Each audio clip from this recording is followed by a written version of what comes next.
आज माडेच्या गांधीमध्ये प्रचाराचा शुभारंभ केला साधारण कशा प्रकारचे आज बघितलं असेल माड्याच्या या जिल्हा परिषद आणि पंचायत समितीच्या निवडणुकीमध्ये जे विधानसभेच्या निवडणुकीला आमच्या सोबत होते त्या सर्व नेते मंडळीला आम्ही सोबत घेऊन ती निवडणूक लढतोय। यामध्ये राष्ट्रवादी काँग्रेस पक्षाच्या शरदचंद्र पवार पार्टीसोबत राज्य पातळीवरती शरदचंद्र पवार साहेबांच्या आणि अजितदादांच्या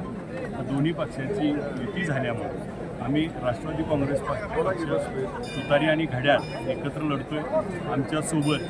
आमच्या महाविकास आघाडीतला असलेला मशाल शिवसेना ती देखील आमच्यासोबत आहे आणि जे विधानसभेला आणि पूर्वपारंपरिक शिंदेंच्या विरोधात असणारे संजय बाबा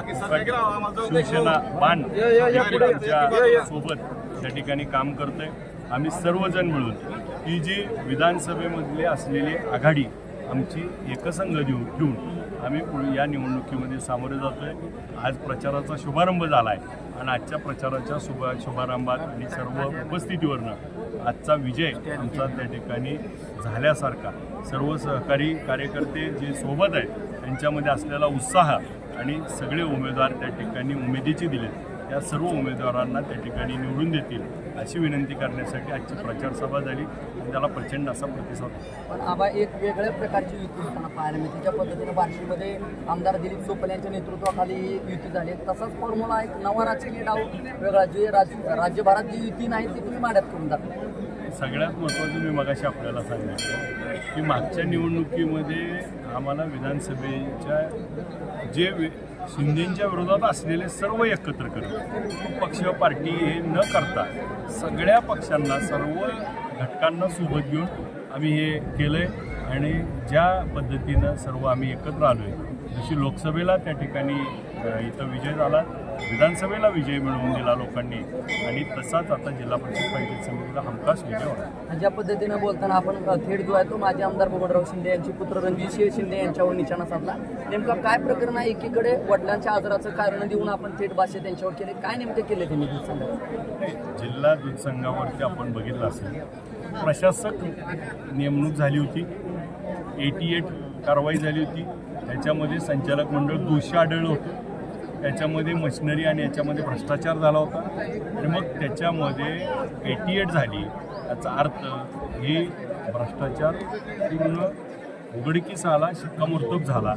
आणि याच्यावरती त्यांनी अपील केलं होतं आणि मग शहाजी पाटील नावाचा एक त्यांचा नातेवाईक आहे त्याला त्या ठिकाणी नेमणूक झाली तिथं राज्याचे उपमुख्यमंत्री अजितदादांना जाऊन वडिलांच्या आजाराचं कारण दाखवून ती प्रशासकाची ऑर्डर रद्द करायला लावून पुन्हा त्या ठिकाणी स्वतः संचालक मंडळाला पुनर्स्थापित करण्याची त्या ठिकाणी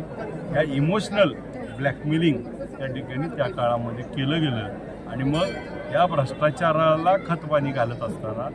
ज्या जिल्हा दूध संघावर तुमच्यावर भ्रष्टाचाराचा आरोप ठेवून तुम्हाला बरखास्त केलं परत तुम्ही आल्यानंतर तरी सुधरचाल परंतु आल्यानंतर पुन्हा जागा विकायला चालू झाल्या जागा टेंभुर्णीतली आपण बघत असाल विकली पंढरपूरची विकली सोलापूरची आणि मुंबईची ह्या जागा विकत असताना खूप मोठा भ्रष्टाचार केला आहे आणि जवळच्या लोकांना त्या जागा त्या ठिकाणी दिल्यात आणि यामध्ये जिल्हा दूध संघ 100% बुडवला आहे आणि जो जिल्हा दूध संघ 1 लाखापेक्षा जास्त दुधाचं संकलन होत होतं आज 0 आणि बंद काढला आहे आणि मग बंद पडलेल्या जिल्हा दूध संघाचं तुम्हाला पुन्हा का संचालक व्हायचं होतं तर या जागा खायच्या होत्या आणि यात भ्रष्टाचार करून पैसे मिळवले। साधारणतः काय विश्वास आहे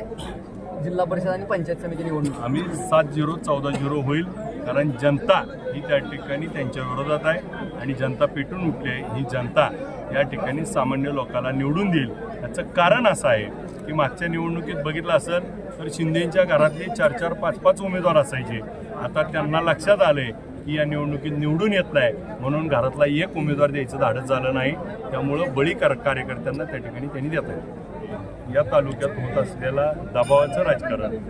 आणि या कालच्या निवडणुकीमध्ये देखील एक 20-25% 20% लोक अशी होती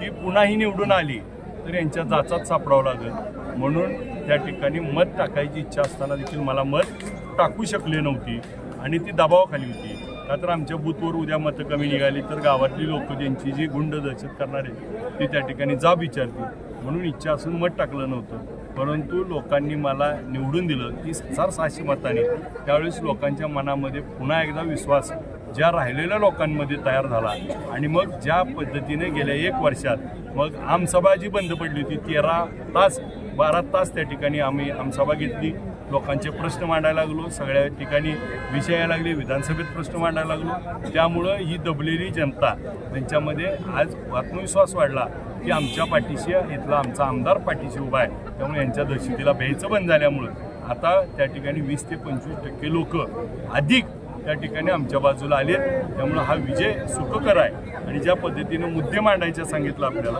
मुद्द्याच्या बाबतीत जी आश्वासनं दिली होती ती आश्वासनं पूर्णते